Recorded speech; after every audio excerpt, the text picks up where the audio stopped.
All right, welcome to episode 6 of the Agendas podcast. I'm your host, Harry, here with Ben. Ben, what's going on? Not much. Not much. Still watching basketball and having a good time. Yeah, it's a good time right now. Some good playoff basketball going on. Just do us a favor if you're listening on Spotify, drop us a follow and give us a follow on social media. We're on YouTube, Twitter, and TikTok and Instagram at the Agendas Pod. But let's start with some playoff basketball. That's the main topic of the day. Let's get into some Timberwolves Nuggets. Last night was game one. We previewed the series a little bit. We touched on it. I said I believe that it can go either way. It's probably going to be a 6 or 7 game series, and I still feel that way after game one. The Timberwolves went into Denver and beat Denver, which some people took as a major surprise. Anthony Edwards had 43 points. And it was kind of a back and forth game all throughout. At the end, the Timberwolves kind of put one last run in it, and that kind of sealed the deal. But Ben, did you have any major takeaways from this game or about the series in general? Yeah, not really. Yeah, it's going to be 6 or 7 games. I only got to see the very end of the game, like the last 3, 4 minutes. So I'm really excited to watch game two. But yeah, I mean, the Nuggets were doing kind of the last 3 minutes where, they kind of play their casual basketball and usually get some buckets. And they still felt pretty casual, but they didn't get any buckets. So, that's a bad look when it doesn't work. But I'm not worried. I'm still going to pick the Nuggets, and yeah, still expecting it to go 6 or 7 games. Oh, and yeah, I'll kind of feel that way. Even if they go down 2-0, I'll kind of still feel that way. So, If they go down 2-0, I might change my mind. But here's what I'm going to say about the Denver Nuggets and why I think they should feel, good actually after game one. Anthony Edwards had 43 points, and the Timberwolves only scored 106. You know what I'm saying? So like he had his great game, and the Timberwolves still didn't really have a dominant offensive performance, and that's the problem that I've had with the Timberwolves before the playoffs and going into that Suns series. Why I picked the Suns, obviously that didn't work out, but I just don't think they have enough offensive options. Karl Anthony Towns is kind of hit or miss, especially in the playoffs. He can kind of shrink in big moments. He actually was very good in game one.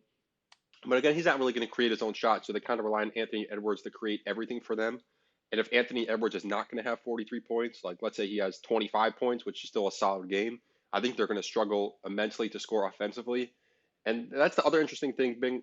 The other interesting thing about the Nuggets is the Nuggets usually tend to lock in the last few minutes, especially in the playoffs in the fourth quarter, and that's when they kind of turn it on and take the lead. And that's kind of what the Timberwolves did to them in their house, which was pretty impressive, especially for a young team.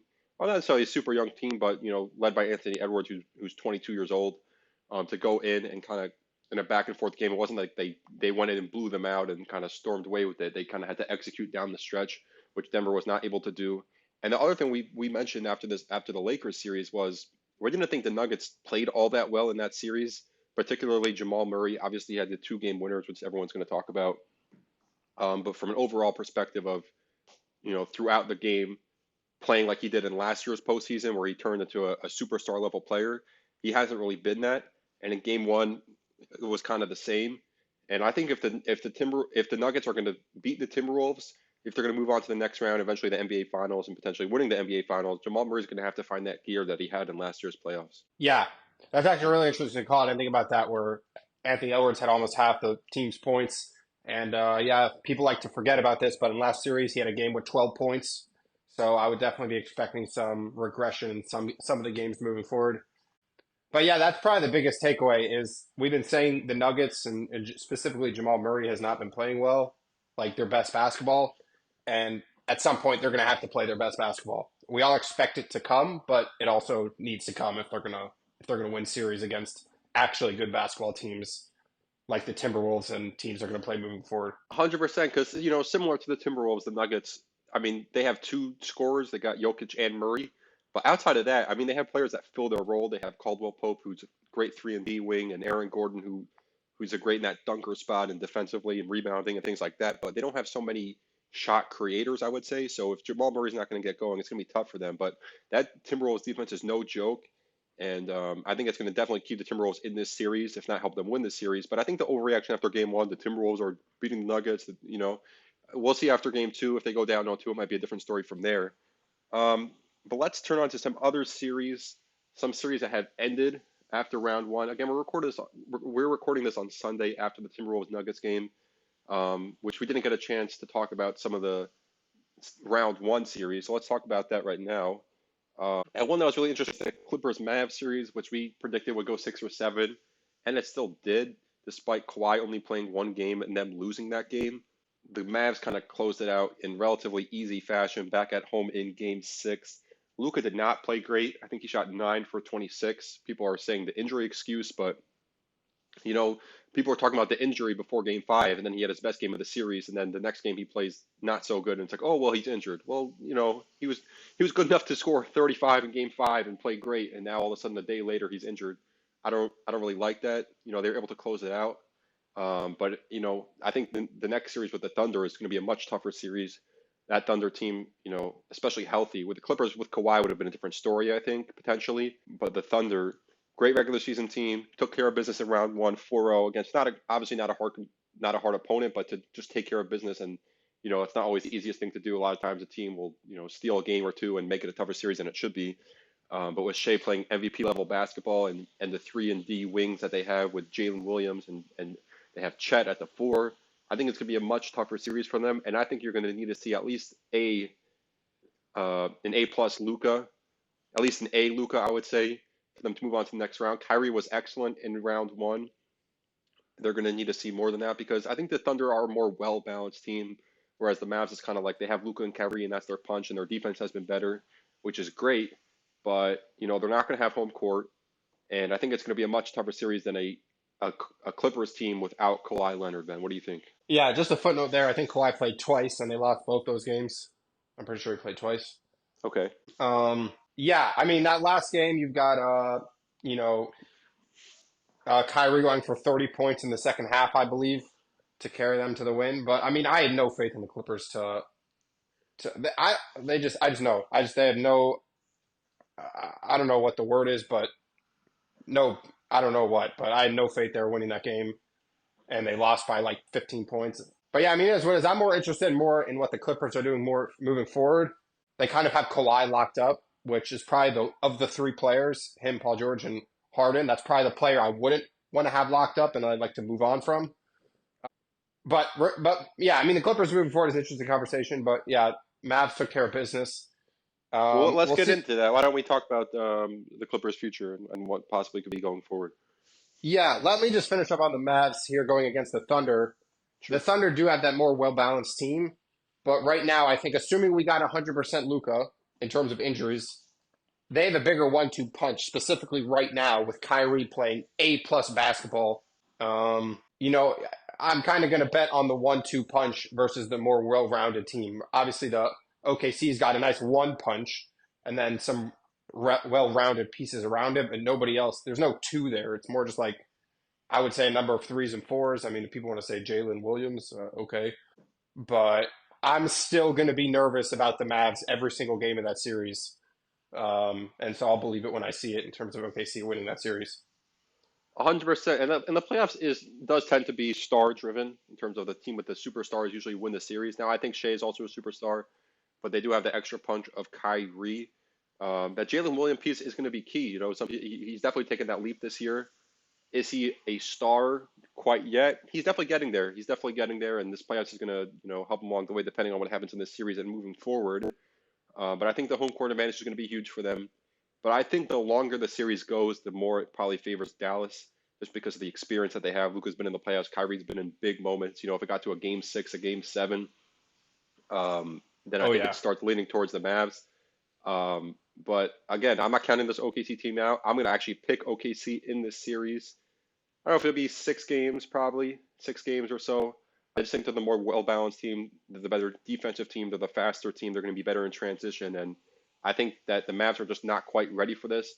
Luka, whether you want to say the injury or whatever it is, he's not playing that A plus basketball that he has in the past in some playoff series. So I think OKC moves on to the next round. Ben, do you have a prediction for this series, or you just want to see what happens? Yeah, I'm going to pick the Mavs. And we'll see. Listen, I don't think it's impossible for the Thunder to win, but they're going to have to win like it's going to, like you're saying, when we get into bigger clutcher moments and close games and late in the series and things like that, it's definitely going to favor the Mavs. Luca, but obviously Kyrie Irving, that guy's been in the biggest moments. People forget with LeBron James and Golden State playing the Thunder in round two is nothing to him. So if the Thunder are going to win, they're going to have to do it. They can't play even with the Mavs. They're going to have to beat them in order to win games. And so I'm not going to predict that to happen, but it could. But I'm definitely picking the Mavs. Okay, that makes sense. Let's round back to the Clippers, talk a little bit about their future. Ben touched on this. So they have James Harden is a complete free agent now after the season. There's no player option. There's nothing. He's a complete free agent. Paul George has a player option for this season, and then after that he's a free agent. And they kind of locked up Kawhi. Now I agree with you. I don't think they should have locked up Kawhi. Who is their competition? Which other team was offering him a big contract? That he would have gotten upset, like, oh, I'm going to go to this and this team. No one's offering Kawhi Leonard a contract. The injury history is a disaster. It's unfortunate. He had the potential to be, maybe a top 10, 15 player all time, but he can't stay on the court. He can't stay healthy. And that is what it is in this point in his career. I think last year against the Phoenix Suns, he played like one game and he arguably, not arguably, he looked like the best player on the court, but he just couldn't stay healthy. So it doesn't matter. Then this year, he played one or two games and he didn't look himself. This year, they didn't really load manage as much as they did in years past. I guess that was the Ty Lue decision of maybe if the guys get used to consistently playing basketball, then that might help them in the playoffs stay healthy and get their body conditioned. But it just didn't work. They're an older team. Kawhi's locked up, so that kind of is what it is. They're not going to be able to trade him. No, I don't think anyone's offering anything from him. It's a disaster of a contract. Now the Paul George thing is interesting because he does have a player option for this year, which I guess we'll see if he opts into or not. But there's a lot of teams that could be interested. He's a perfect wing for today's NBA. If you watch him, if you didn't know anything about basketball and you turned on a Clippers game and watched Paul George, you might think the guy's the best player in basketball. Especially when he's on, he's got the handle, he's got the defense, he's long, he can shoot it, he can create his own shot. A team like the 76ers is potentially interesting. Obviously, Ben, as the resident Hawks fan, would love him on the Hawks, maybe some sort of sign and trade or something like that. But I think that's the interesting piece. In terms of James Harden, the Clippers are also moving into that new arena. So I'm sure Steve Ballmer, with unlimited money pretty much in his pockets, is going to want to have at least another star next to Kawhi, just because you can't really rely on him in the regular season. They don't want to, have no stars playing. So will they offer James Harden that big contract? I would love to see James Harden on the Phoenix Suns. I think that's one piece that, in their situation is a potential ceiling raiser in terms of a point guard. They don't need him to score a bunch of points. Just be that point guard. Give us the 20 and 10 a night. I think that could help the Phoenix Suns. But in terms of the Clippers, I would not be shocked if they offered him a relatively big contract. I doubt it's a max contract because, again, what's the competition for James Harden? Which other team is saying, here, James Harden, here's a bunch of money? He's already been on a couple teams, and it just usually doesn't work out, especially come the playoffs. Now, this year, I don't blame him. The past couple of years, it's, he's had a couple massive playoff games and a couple big duds. But, people blame the Clippers for making the trade. But again, when the Clippers made the trade, it was Kawhi's going to be our one, Paul George is going to be our two, and Harden's going to be our three. And then you take out Kawhi's number one, it's like James Harden be our number two. It's like at this point in his career, he's not there. You can't really rely on him to consistently be that number two option. So I don't necessarily blame James Harden. He kind of is what he is at this point in his career.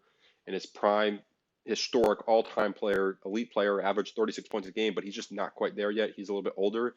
But this Clippers team could look a lot different next year. And, the question is, how many times are the Clippers going to say, let's just run it back one more time? The team just gets injured over and over. And then the other thing is, Ty Lue has one more year on his contract. It's reported that they want to extend him. But a team like the Lakers is probably hunting after him if anything were to happen, if they were to make a trade or something like that. Or Ty Lue is just kind of fed up with this team, this organization. But, Steve Ballmer with his big pockets, he'll probably make an offer that Ty Lue can't refuse. And I would be a little bit surprised if he wasn't the coach of the Clippers for the near future. But Ben, what are your thoughts on this Clippers future? Yeah, not perfect future for sure.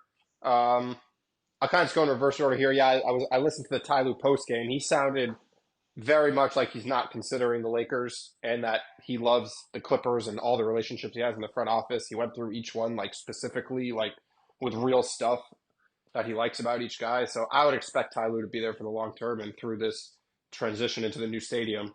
But in terms of the Clippers, they're kind of in a Hawks position and not obviously much higher ceiling with their current roster, but they're kind of stuck because their players don't have trade value. Kawhi's has no value, Harden has no value, and Paul George is a free agent if they don't re-sign him. So you you'll get something back, maybe an assignment trade or whatever for salary cap, whatever for the other team, but like not like you're not rebuilding your franchise. I don't know their pick situation. I assume they've given up a ton of picks along the way to get these guys, but I don't know. Harry, do you know? They've definitely given up some picks for Harden and Westbrook, and no, and the or the Paul George trade was the big one. They give up all those picks and Shea Gilgeous-Alexander for Paul George, which is kind of a disaster. People kind of kill that trade, but again, you can't look at it as all those picks and Shea for Paul George. It was really Paul George and Kawhi because Kawhi was not going to come without that second star. So I know on NBA Twitter they love bringing up, oh look, all these assets for Paul George, but it's really Paul George and Kawhi. And you got to look at it at that time after 2019 when Kawhi brought the Raptors a ring. If you'd have told Clippers fans they can get Kawhi and Paul George, they would have sold every single asset they had, but they pretty much did. So their pick situation isn't great looking forward. Right. So they're like I don't really see a rebuild as on the table. So I would say you just bring them back, bring the guys back, bring all of them back, and you'll have some stars for the new stadium, and maybe they'll stay healthy. Like that's kind of it. I don't really see the other. I don't really see another good option for them. Right, I guess there isn't much of a choice, so I guess bring everyone back and see what happens if you don't have your picks anyways. Talking about Ty Lue, let's transition a little bit to the Lakers, who fired their coach, and it's reported they're interested in Ty Lue, but again, like Ben said, Ty Lue doesn't seem that interested, and also he has a year left on his contract. The Lakers fans like to live in delusion land, where everybody's a free agent and everybody wants to sign with the Lakers, but that's not always the case. But Darvin Ham got a lot of blame, which he deserved some of it with the Torian Prince thing, starting him for most of the year and everything like that. And people blame him for different things. When you're the Lakers coach and you're the coach of LeBron James, you're going to be under the most scrutiny. I'm sure if you look at any coach, with that much scrutiny outside of maybe Eric Spoelstra, you're going to find criticisms, you're going to find flaws and things like that. But because it's the Lakers coach, this coach is the worst coach ever. I remember, Frank Vogel won a title for them, and then the next year he was the biggest disaster of a coach ever, right? So I don't think firing Darvin Ham solves their problems. I think the problem is they're just not good enough to beat Denver, and I don't think it's changing anytime soon with a declining LeBron. Now, again, we talked about this before. Maybe they could make a trade for another star that could help them. But in terms of the coaches, the reported top three is Kenny Atkinson, who was kind of a coach for the young Nets before KD and Kyrie got there, and then when KD and Kyrie got there, they wanted a different coach, so he got out of there.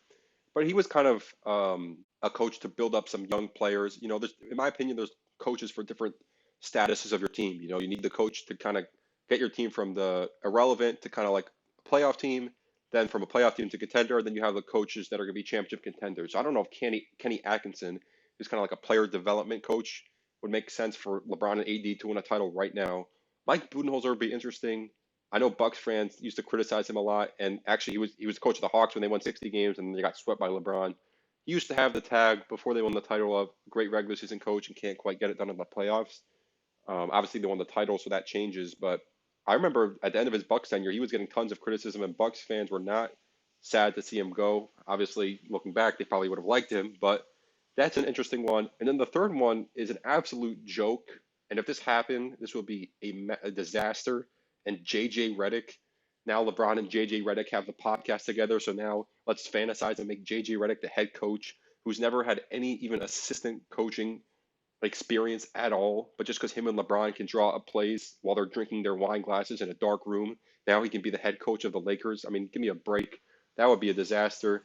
But again, it's all about relationships, and it seems like JJ Redick and LeBron are quite friendly. So I guess it's possible. Maybe LeBron becomes a player coach. That's been thrown out there a little bit. But, Ben, what are your thoughts on the general situation? Well, JJ Redick would be LeBron becoming the player coach. I mean, that's like having your friend, like your parents go out of town, but you still got to have a sleepover at your house with nobody home. Like, if JJ Redick's the coach, it's like, okay, my friend's going to be the coach. Like, whatever. That's like when Kyrie was throwing out there a couple years ago. Yeah, we don't need a coach. We'll just coach ourselves. I mean, that's basically what that is. So, I mean, if that happened, it would be absolutely hilarious, and I would enjoy every second of that. I mean, to me, in general, the coaching doesn't make a difference. Like you're saying, yeah, I think there's some criticism to go to Darvin Ham, but okay, you got a better coach in there. I don't know how much is LeBron listening to coach anyways, but I mean, whatever. You got a better coach. They're just not good enough, right? You got a better coach in there. You'll probably have a better regular season. So you might get out of the play-in tournament, but you're not getting to finals. You could, unless Eric Spoelstra, then maybe we could have a conversation. But other than that, you're not getting to the finals no matter who's the coach. So I honestly I just find the Lakers to be pretty irrelevant. I don't really see even the star that they could trade for that I would elevate them to finals contender with the amount of assets they actually have, not the amount of fantasy assets they have that they can just get whoever they want for 3 first round picks. Somebody who they can actually get for 3 first round picks, I don't think is making a difference. I don't think the coach is really making a difference in the playoffs in terms of getting them to that final step. And so I think the Lakers are just kind of irrelevant. But if JJ Redick was the coach, they would be much more interestingly irrelevant. Yeah, I definitely hear you on that one. The Celtics, I remember it's a good example. I think Brad Stevens moved to the front office a couple years back, and he was a great coach. And all the Celtics fans were like, "Oh, we got Joe Mazzulla now. He stinks." And then they bring him in for the first year, right? And then I think they started out slow. Maybe they picked it up, and then they were down 3-0 to the Heat, and then he came back from 3-0, and but they lost in Game 7, and half the Celtics fans wanted him fired. This guy stinks, whatever. And then he comes back and wins 64 games. You know what I'm saying? So a lot of it's about continuity, especially if you look at teams nowadays like the Timberwolves, Nuggets, just teams that have been together a couple of years, and you just need some continuity. But again, I don't think a coaching change is going to make a difference. Um, but let's slide and talk about some of the Eastern Conference teams. We kind of focused on the West so far. And the Milwaukee Bucks, to be an interesting story. Obviously Dame and Giannis. Giannis missed the whole series. Dame missed a couple of games. He came back for Game 6. They just got blown out. You know, Going back to Indiana for Game 6, Indiana was ready for them. The home crowd was popping, and they just didn't have a shot. But their future is interesting because we talked about in a previous podcast their future, the potential of Dame leaving or Giannis leaving. But I looked it up. Giannis and Dame are both in on contract through 2026, meaning the next 2 seasons. So they're kind of locked into what they are. There's always the possibility, especially in today's NBA, of just Giannis waking up tomorrow and be like, "I'm unhappy, get me out of here." You know, it's interesting this year because they didn't really get to see what they would have been if they would have been a legitimate title contender in the regular season. It didn't look like that was the case. And I don't know if any team coached by Doc Rivers can be classified as a title contender in 2024. But what do they do? It's thrown out. I think do they look at trading Dame? I don't know if that makes sense. What can they really get for him? His assets kind of diminished. They're kind of an older team. Brooke Lopez is getting up there in age. They lost Drew Holiday, which hurt their defense tremendously. Giannis kind of hasn't had any postseason success since his title or before his title or after his title. It was kind of just that title year. And do they just run it back again? I don't know what choices they really have. But when you're a Giannis level player, people were talking about you potentially could he be a top 10 player of all time. I know Ben disagrees strongly, but for the general public, you got to win rings. The one ring is not going to be enough. He's going to be, I'm sure he's getting close to 30 years old. And these years start going by fast. People just, a guy wins one ring when he's relatively young, and people predict, oh, this guy's going to win the next 5 rings. They do the same thing with Jokic, who won last year. It's like, oh, Jokic's going to win the next 10 rings. Like, that's not really how these things work. Your window can close quickly. So Ben, what are your thoughts on can the Bucks do anything? What should they do, and Giannis in general? Yeah, I mean, you start to see these teams like this. We see this with the Clippers, and you're seeing with the Bucks as well, where these teams have all these high level stars that are getting a little bit older. So you've got a year or two, ish window left. At this point, in this moment, it doesn't feel like they're going to win a championship, but in theory, they've got the players to at least have a shot. So do you blow it up, or do you just stick with your and try to get assets back? That way, in 2 or 3 years, you can be good for another stretch. Or do you just go it all in for these 2 years? Probably not going to win it, but at least you have a shot. So at least you take it, and then in 3 years, you're just going to be a dumpster fire for a long period of time. The Bucks do have assets. Like Giannis would get you 7 first round picks or whatever, right? And I assume Dame. I don't know if Dame's a zero contract. You could at least get off the contract. I don't know if you could get assets back. Middleton, I assume you could get a 1st round pick back for. So like they could get. Obviously, they've given away. I assume like a ton of their 1st round picks. So if they stink, those are going to go to somebody else. So it wouldn't be a perfect rebuilding situation, but they could get a lot younger and be like, we're going to have 8 1st round picks in a couple years. That's on the table. Yeah, I mean, They at least definitely unlike the go ahead. Clippers, they at least have the option. If they want to go for the rebuild, at least they could get picks back and do it, right? The Clippers aren't even going to be able to get picks back, so they don't even have an option. And if the Bucks want to, you know, I mean, Giannis and Doc Rivers doesn't seem like it's going to be winning a championship. Not going to lie. That would be the thing. Honestly, if I am sticking and going all in and not just going to blow everything up, I would fire Doc Rivers on the spot. I need somebody. You got to get me somebody else. Honestly, could we call Bud and get down on our hands and knees and get that guy back? To me, Giannis and Doc Rivers is a 0% chance of winning a chip. So that's kind of my biggest, I guess, strongest take here. But yeah, I mean, they could go either way. We'll see. Yeah, it's not a bad call about the Bud thing. The grass is not always greener. I doubt they trade Giannis unless he requests to trade and then they kind of force to. Because it's just so hard to get a caliber player of Giannis in a city like Milwaukee. Again, they do have the assets to rebuild. My guess is they run it back, see if they can get healthy next year and give it another shot. I agree with you. Doc Rivers is not the coach, but I don't know what they were doing firing Adrian Griffin after I think they were the 2 seed or the 1 seed. They had a great record. Then they fire him. Good Doc Rivers absolutely tanked down the stretch, and then they got injured and they don't really figure it out. So it's probably just a run it back type of season. The other East team I want to talk about was the Philadelphia 76ers. They went out in round one. Embiid, I thought he played well for what it was. He was a little banged up, as Embiid always is. Tyrese Maxey had that one game, then the next game he came back and shot horribly, and that wasn't surprising. He's a young player, but their future is not as dim as a team like Milwaukee, just because they have Embiid and Maxey under contract, and that's pretty much it. They're kind of have full flexibility. We mentioned that as a Paul George team. They have 2 max cap spots. Could they be a James? No, they're not going to be a James Harden team. They just got rid of him, but they definitely have some flexibility. They have some picks. And Ben, what would your ideal way be to build around Harden and Maxey? Would you try to go for 2 superstars? Would you try to get one more star, like a Paul George type of forward to fit around them, or maybe a Lauri Markkanen to fit around them, and then just fill it out with some role players? Would you just try to get some really good role players to fill around and beat a Maxey and go like that? Well, that could be an interesting situation, kind of like the Nuggets, where you just have your 2 stars and you build around them with really good role players. How would you go about building the 76ers? Or just to throw in also, would you consider trading Joel Embiid, who's getting closer to 30, constantly injured? You could probably get a haul from a team like New York and then kind of totally rebuild with all those assets and Maxey and cap space and go from there. Yeah, it's interesting. I mean, I didn't rebuilding didn't really come to my mind. I think this team is in a situation where they could legitimately, I haven't seen it. Like with the Bucks, I've seen enough. I don't think they're winning a chip. I don't think I've seen from the 76ers that they can't do it.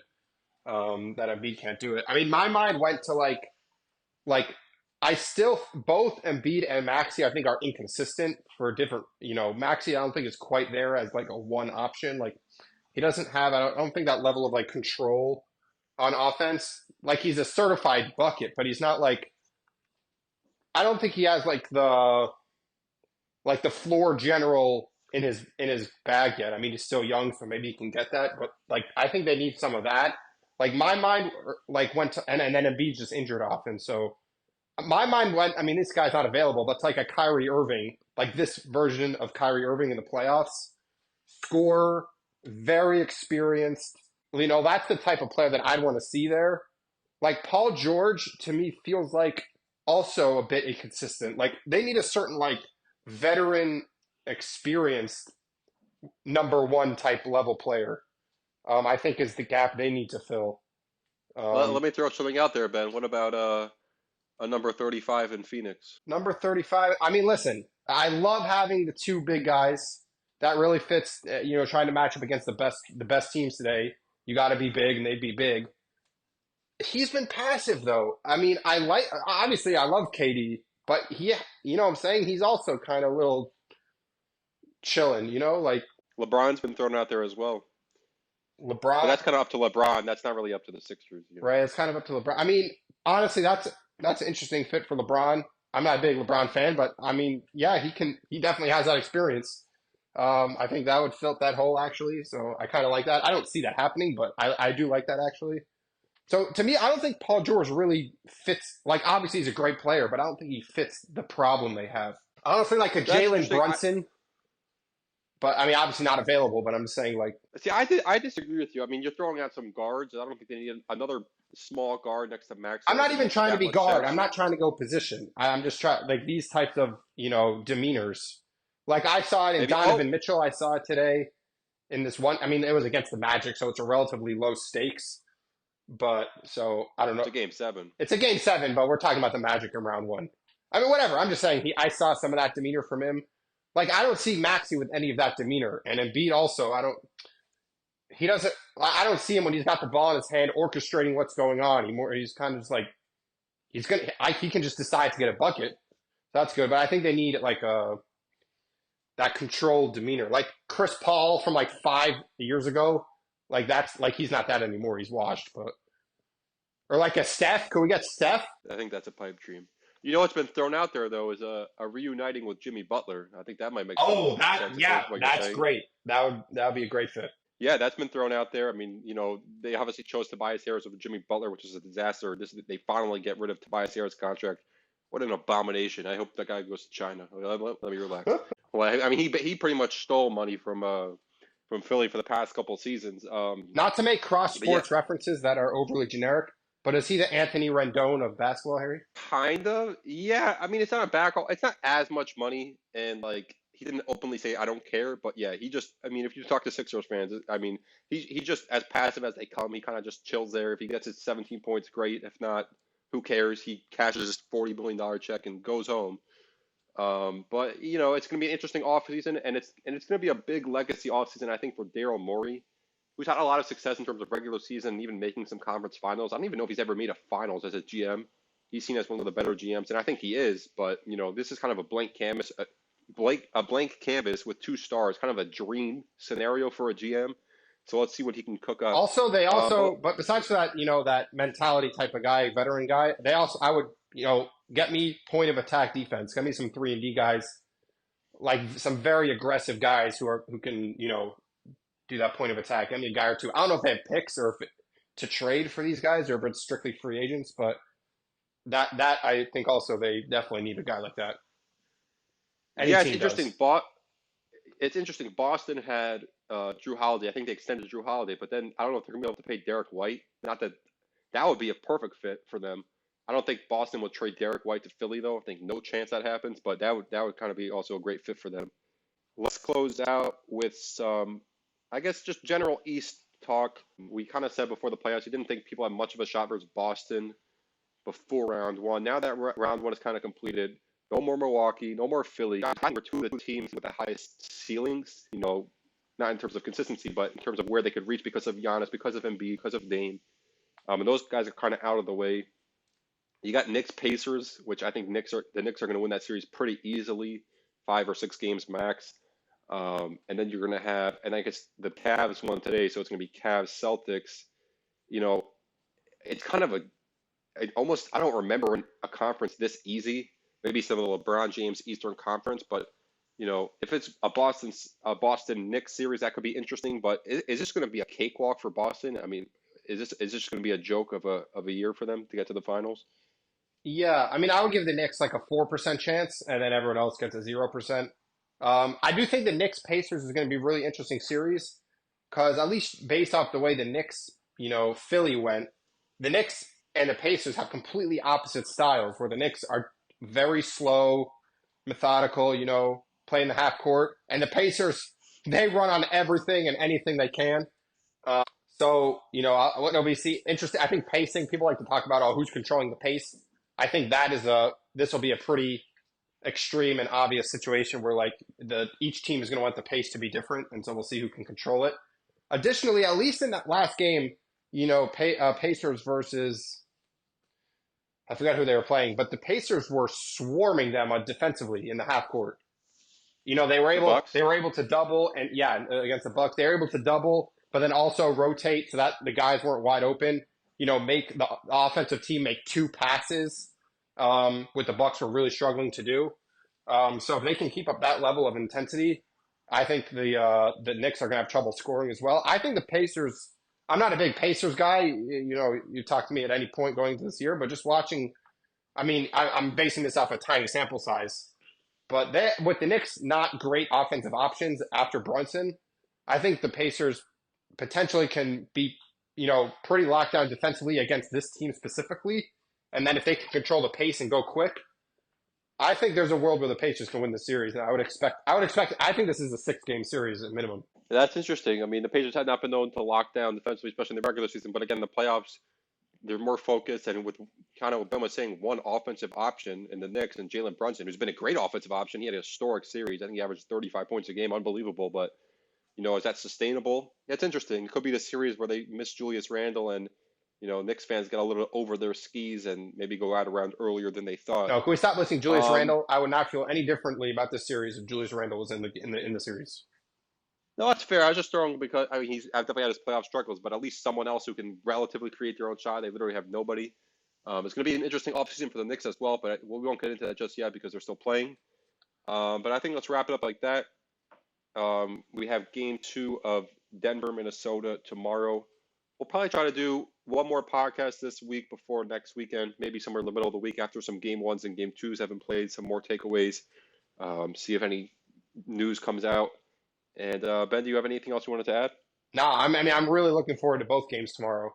For sure, Nuggets, Timberwolves. Really excited to see how that goes, and then also game 1, Pacers, Knicks, just to see how that first game plays out. The pacing of that. So I'm really excited for both those. 100%. We will cover those as they come. Don't forget to give us a follow on social media at the Agendas Pod, YouTube, Twitter, TikTok, and Instagram. Drop a follow on Spotify, and we'll catch you guys in the next one.